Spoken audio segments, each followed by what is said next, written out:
友，嗱呢條片咧，我係由阿斯特捷利康嗰個亞太區負責人副總裁俾中國當局就拎咗去問話，就牽涉到呢個中外嘅呢個醫療出入口同埋外國醫藥喺中國操作嘅問題，呢個係我就想個問題咧就係講深入一啲俾大家聽嘅，咁講開呢啲問題咧。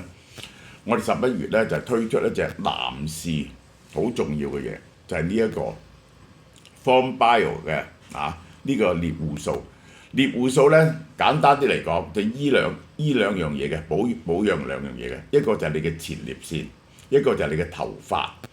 佢嗰個鋸中類係證明對頭髮有效，亦都對獵戶腺有效嘅咁就係、就再送呢一個呢一個 FormBio 嘅維生素，男士維生素俾大家，因為呢啲全部俾男人，成套配晒俾你，咁就係兩盒，咁可以食2個月啦。咁就總值498蚊，而家348蚊嘅7折，呢個就係11月1號到11月30號，就係2025年嘅澳紐網聚。喺2月2號到2月8號星期六喺雪梨，咁就係講座及聚餐啦。我要收集你哋嘅意向我相信唔會好多人嘅啫，3幾位啦。不過上次喺多倫多好多人遲咗就冇位嘅，結果係插針都插唔入。澳紐我冇咁多網友嘅，我諗3兩圍嘅啫。呢個就係趁我有機會去澳洲就係見一見，咁就係相當之溫馨10月30號，阿斯特捷利康全球執行副總裁、國際業務及中國總裁，哇，好大！呢個即係除咗喺英國之外咧國際業務都係佢管㗎啦。呢個王磊喺中國配合調查，係出咗個正式嘅 announcement。王磊1993年喺上海外語大學畢業之後，係做導遊嘅，然後1996年入羅氏做嘢，總經理助理，其實應該係做翻譯。哇！呢個人好叻，佢唔係科班出身嘅，唔係 chemistry 出身嘅，唔係 biochem， 唔係 organic chemistry 出身，竟然撈咗上嚟，咁呢個人一定好醒目。1996年喺羅氏做咗16年，分別做過人力研發、市場，可以做研發。2013年11年前喺做咗16年，一路都喺外企做，轉頭阿斯特捷利康係做消化呼吸麻醉業務嘅副總裁。做呢啲咁嘅總裁咧，做呢啲咁嘅醫療咧，我識得有人做啲醫療。佢主要咧其實好多賺錢咧就做嗰啲特別嘅藥嗰啲稀有嘅藥治稀有嘅病，咁咧其實咧就要將呢啲嘢咧就解釋俾嗰啲醫生同啲醫療機構等佢哋用嘅。呢啲關係做成點，就係決定嗰隻藥咧就賣唔賣得。公司一定要有好好嘅 product， 亦都有個順暢嘅 PR 同 sales department， 同嗰啲醫療機構同醫生掛鈎。2014年咧2013年轉去2014年就做中國總裁喎，犀利。2017年就阿斯特捷利康全球副總裁，負責晒亞太、中東、俄羅斯、非洲、中南美。明唔明即係咧國際咧就負責晒呢啲嘢，咁你就知道阿斯特捷利康係點樣管理㗎啦。呢個就係其實咧就即係英國同歐洲就當係一個市場。呢個美加咧就係一個市場，即係英國同埋呢個歐洲同美加嘅以外嘅嘢咧，就係呢一個王磊嚟嘅。喺王磊嘅領導之下，阿斯特捷利康喺中國嘅收入由25億美金增加到2023年，用咗8年，增加8年58億。咁呢一個就係58億。用咗8年係 more than double， 每年係增加10幾個%，佔阿斯特捷利康全球收入嘅12.83%。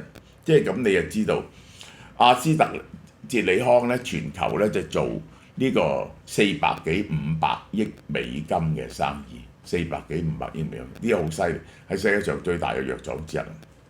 世界上最大嘅藥廠而家係禮來，黃磊被稱為醫藥界嘅傳奇，佢係跨國藥企管理中職位最高嘅中國人，非常得意，仲唔係海歸添？呢啲一般都係海歸。着中山裝出席公開場合。阿斯特捷利康全球高級副總裁，嗱呢個就係佢就係呢一個全球高級副總裁啊！呢一個中國總經理有個中國總經理，佢已經管好多 under 佢嘅人。賴明龍10月30號喺內部表示，祝公司營運正常，佢會繼續領導阿斯特捷利康喺中國嘅業務發展。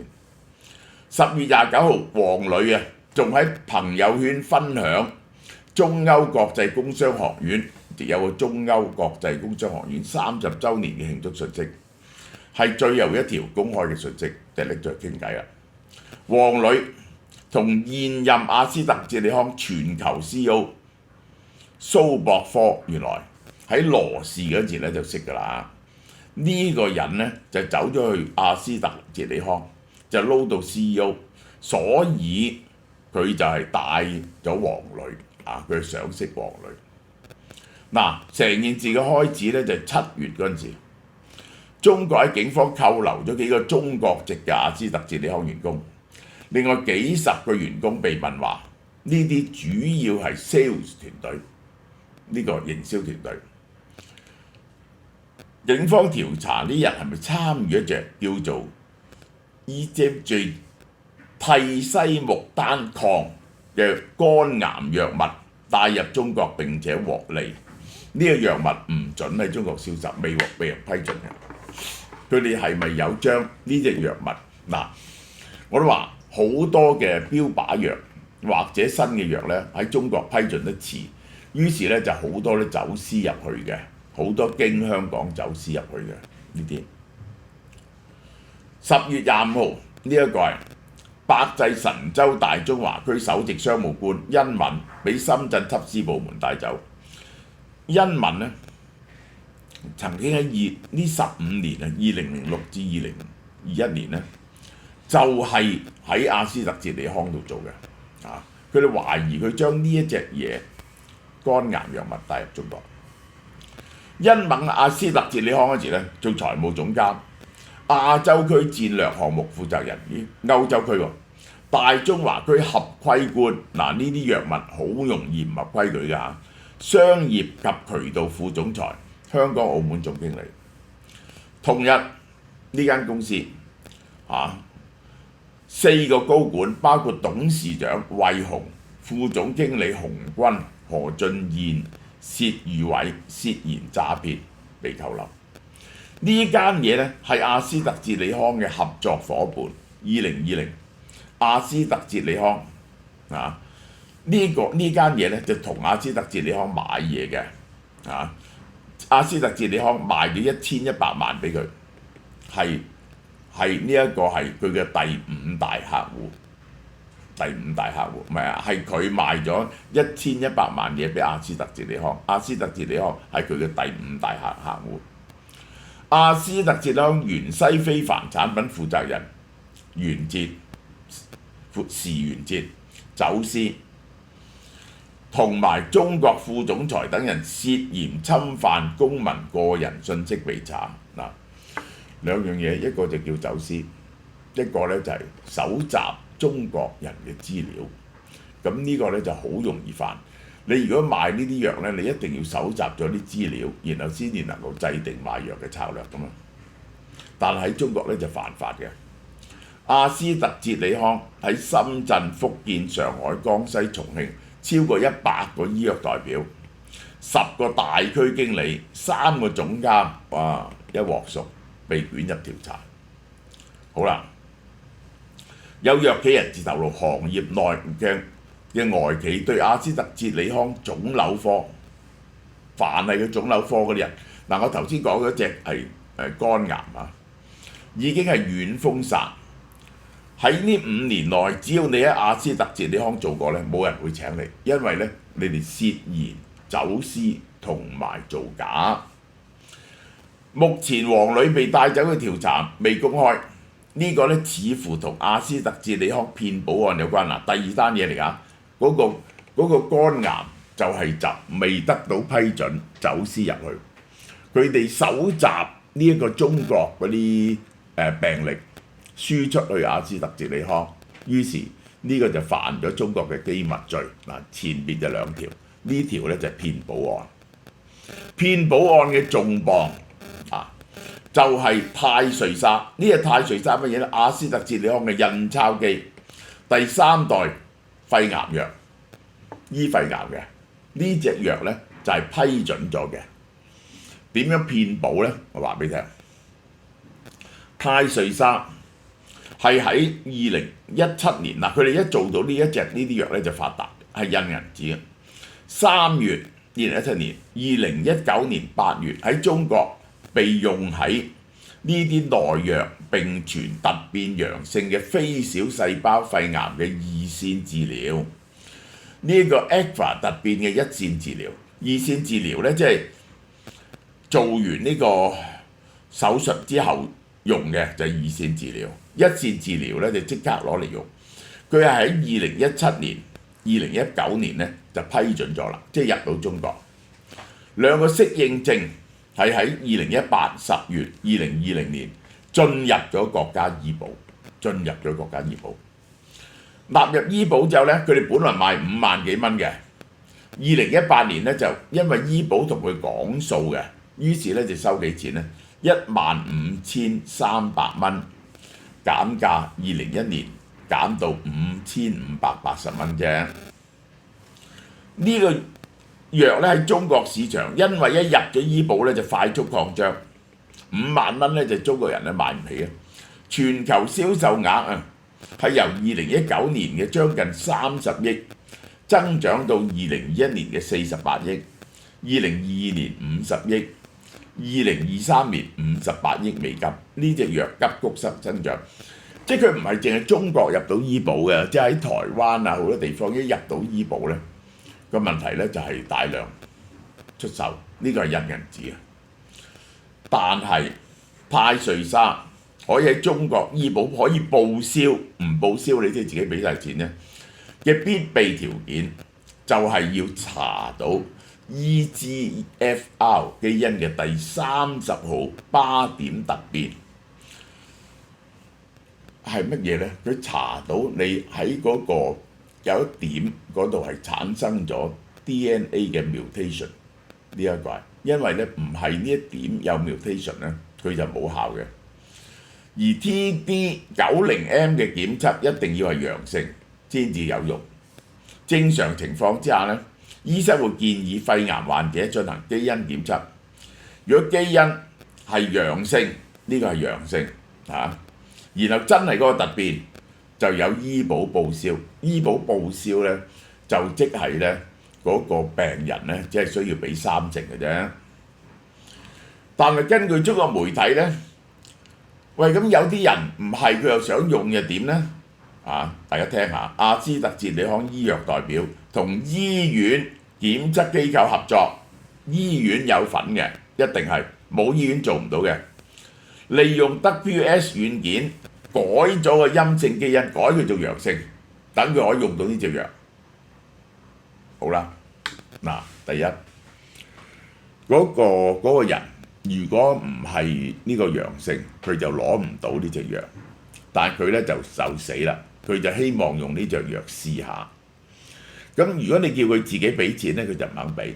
咁於是呢，佢就嗌醫院。醫院就係同阿斯特捷利康同埋檢測機構夾埋，將佢嘅陰性報告改為陽性報告。咁呢個呢就係醫院。如果唔係呢，就唔能夠同佢醫，佢亦都唔會醫。咁醫院呢就收入少咗。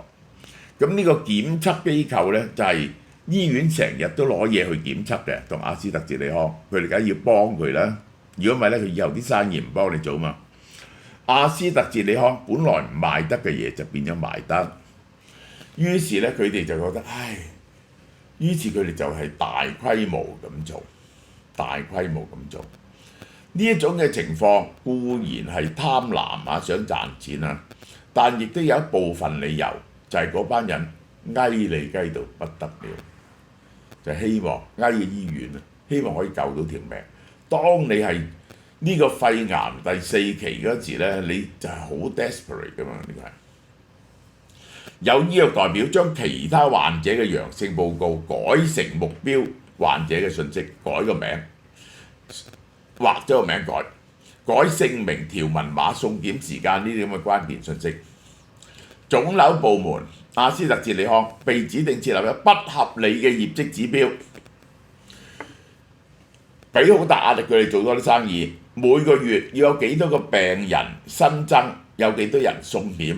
嗱，呢個當然係呢個人咁樣升上嚟咧，一定係俾好壓力，俾到壓力佢啲屬下增加做大啲生意。正常情況咧做唔到嘅呢啲指標，於是咧佢就改個報告。嗱，呢個係公司嘅壓力。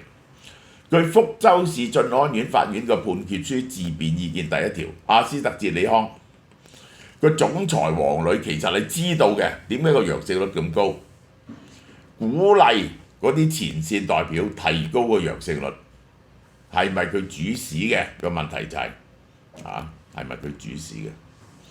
甚至檢測機構同阿斯捷利康存在合作關係，為者提供免費檢測。嗱，嗰啲檢測機構我免費同你檢測，咧就一定整到佢陽性，佢就喺阿斯特捷利康嗰度咧收到錢。2021年7月，深圳市醫保局接獲舉報，發現阿斯特捷利康嘅員工改腫瘤患者嘅基因檢測結果，國家醫保局立即整專案調查。2022年1月已經公佈調查結果，成班人夾埋改個結果呃錢，拉咗17個涉案人員。調查發現好多系統性騙保，醫藥代表拉到個人叫杜顯清，呃咗112000蚊。另外醫藥代表郭某改個檢測報告，造成損失33000蚊，唔使俾嘅藥俾咗。仲有宜賓市案例，騙保28萬，江西市10萬，夾埋2023年，可能本來係拉1級代表。阿斯特捷利康東區總裁陳斌喺麗江被帶走，面臨重刑，於是一級級追上嚟，一對黃磊。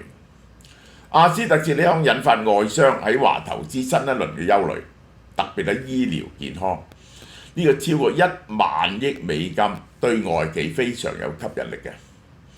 中國大概呢啲咁嘅嘢就係外邊輸入嘅1000億美金到啦。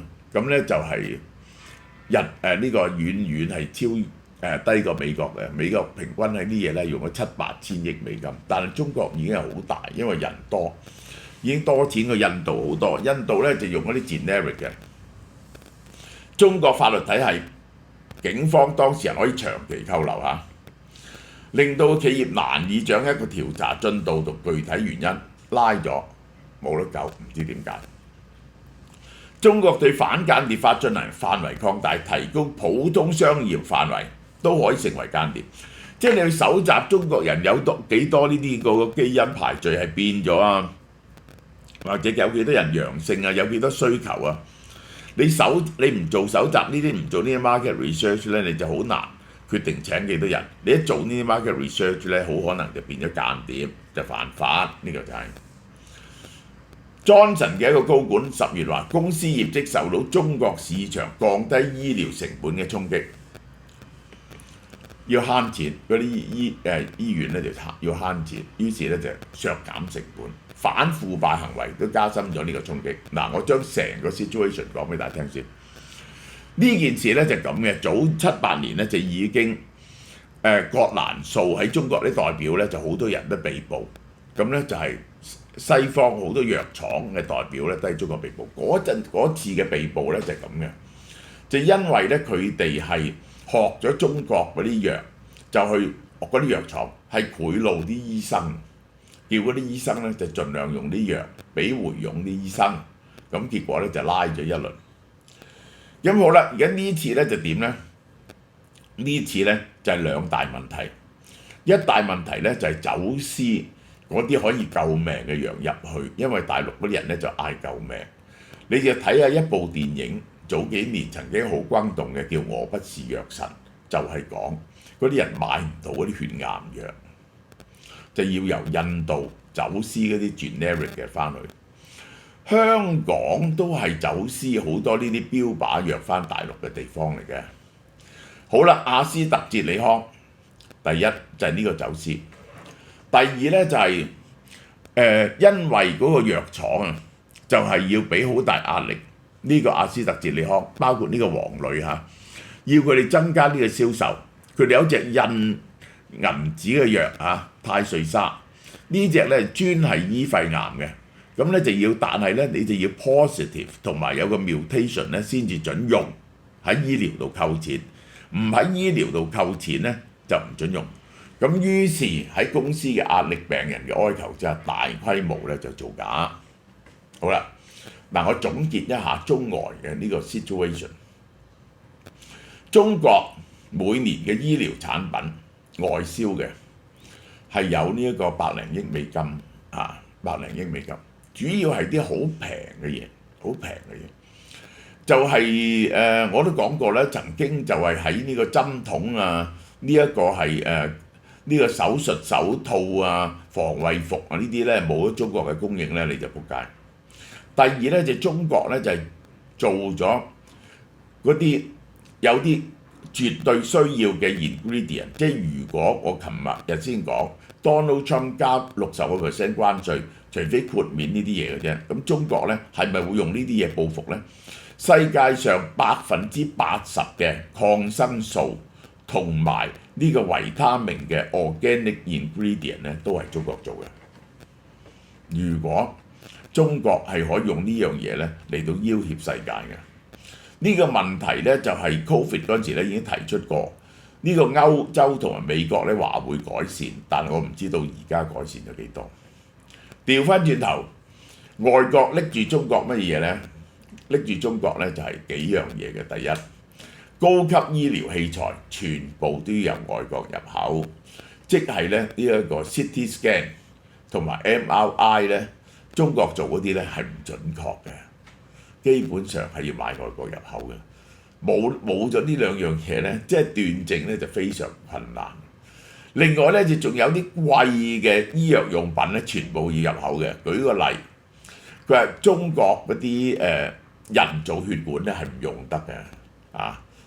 呢一個而家咧，你如果係做血管嘅 transplant， 你要做人造血管咧，一定要外國嘅人造血管。即係舉個例，我去移植白內障咁，入邊嗰個晶體咁樣，最貴嘅都係來自荷蘭啊、美國啊咁樣。咁喺中國咧，你就係有啲人佢去睇醫生咧，佢就會問你用外國定係中國嘅？中國咧就平好多，但係唔襟。咁你用外國嘅咧就要俾多好多錢咯。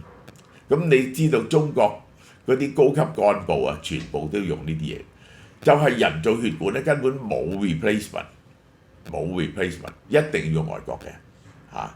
啲假牙呢啲咧好多都要用外國嘅嘢，呢啲因為呢啲係好貴嘅嘢。咁咧第二點咧就係呢啲藥，呢啲咁嘅最犀利嘅藥咧，呢啲都係外國嗰啲大藥廠嘅啊。如果中美貿易戰展開咧，呢個係對中國嗰啲領導階層嘅生命啊係受到威脅嘅。你知啊，宋平已經107歲㗎啦嘛，呢個點解個個都唔叫死？呢個係朱鎔基96歲，其中就真係好靠外國輸入呢啲最貴嘅藥物嘅。如果大家互相鬥起上嚟咧，就係攬住嘅啊！我相信咧就係外國要做翻啲 organic compound 咧，就係喺印度做咧，大量做咧，就2-3年就克服到啊！